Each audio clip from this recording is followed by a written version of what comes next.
परळी शहरामध्ये एक घटना घडली होती। स्वतः जन्मदात्या आईवडिलांनीच एका मुलीला कला केंद्रावर विक्री केलं होतं। सकाळी सकाळी मला आमच्या वंचित बहुजन आघाडीचे नेते गोविंदभाऊ दळवी यांचा फोन आला आणि त्यांनी मला सांगितलं की परळीच्या कला केंद्रावर नांदेडमधली एक मुलगी विक्री झालेली आहे आणि तिला मदत करणं अत्यंत गरजेचं आहे। मी लागलीच फ्रेश झालो आणि पोलीस स्टेशनकडे निघणार तेवढ्यात मला दुसरा एक फोन आला छत्रपती संभाजीनगरवरून।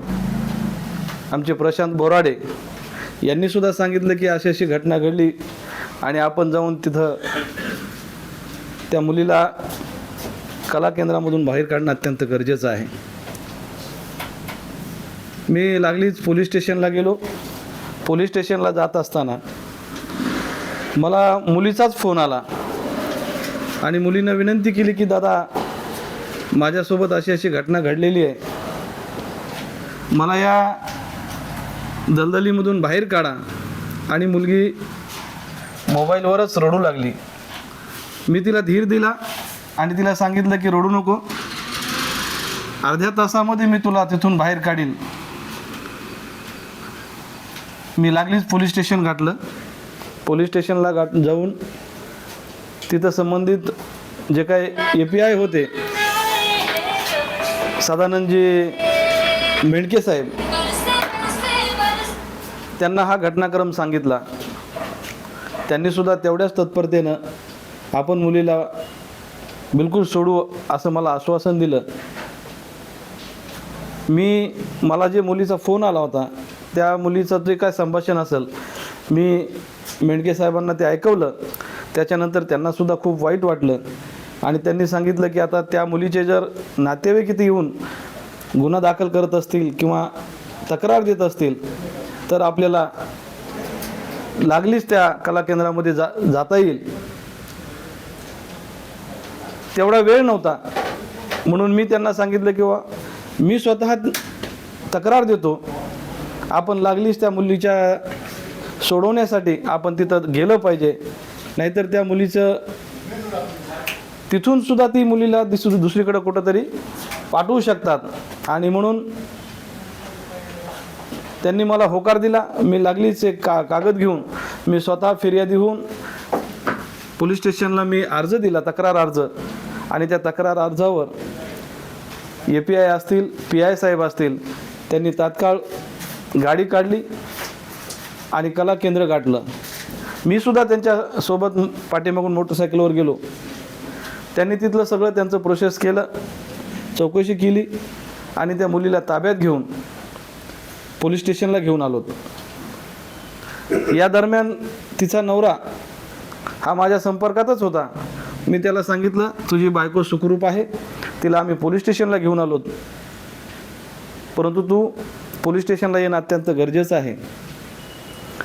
ते लगेच निघाला,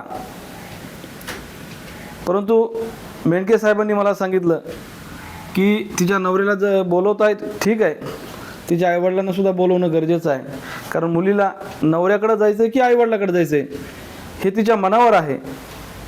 आणि म्हणून माझ्याकडं त्या आईवडिलाचा काही नंबर नव्हता। त्या मुलीकडून PI साहेबांनी तिच्या आईचा वडिलाचा नंबर घेतला, त्यांना कॉन्टॅक्ट केला। ते काय येत नव्हते। जेव्हा पोलिसांनी त्यांना तिथून मी तुला उचलून आणू, तात्काळ ये नाही तर तुझ्यावर गुन्हा दाखल व्हायला आहे अशी तंबी दिल्याच्या नंतर तिची आई, वडील तर आलेच नाहीत, तिची आई पोलीस स्टेशनला आली। आणि मग पोलीस स्टेशनला आल्याच्या नंतर सर्व सोपस्कार झाले। मुलीला विचारण्यात आलं की तुला नवऱ्याच्या घरी जायचंय की आईसोबत जायचंय। मुलीनं आईसोबत जायला नकार दिला आणि नवऱ्याच्याच घरी जायचंय असं तिनं सांगितलं। परंतु मी लागलीच म्हणलं की माझी तक्रार आहे, खरेदी करणारा आणि विकणारा या दोघांवरही तात्काळ गुन्हा दाखल झाला पाहिजे असं मी ज्यावेळेस लावून धरलं त्यावेळेस त्या मुलीचा नवरासुद्धा आणि मुलगीसुद्धा रडायला लागले आणि त्यांनी मला विनंती केली की तक्रार वगैरे देऊ नका, कारण तक्रार दिली तर हे मीडियाला येईल आणि आमची बदनामी होईल, आमचा संसार उद्ध्वस्त होईल. त्या पोरानं सांगितलं की माझी मित्रमंडळीमध्ये माझं असं होईल, त्याच्यामुळं तुम्ही तक्रार देऊ नका. आणि म्हणून एक माणुसकीच्या नात्यानं मला असं वाटलं की मुलगी तर त्या दलदलीतून बाहेर निघाली, सुखरूप आहे, तक्रार नाही दिली तरी हरकत नाही, म्हणून मुलीच्या सांगण्यावरून आपण पोलीस स्टेशनला तक्रार दिली नाही. पोलीस स्टेशन PI आणि API दोघंही तक्रार द्यायला तयार होते. त्यांनीसुद्धा या मुलीला सोडवण्यामध्ये खूप चांगली भूमिका घेतली. त्यांच्या सहकार्यामुळं ती मुलगी बाहेर सुटू शकली आणि मग मुलीला आम्ही त्या नवऱ्यासोबत पाठवून दिलं.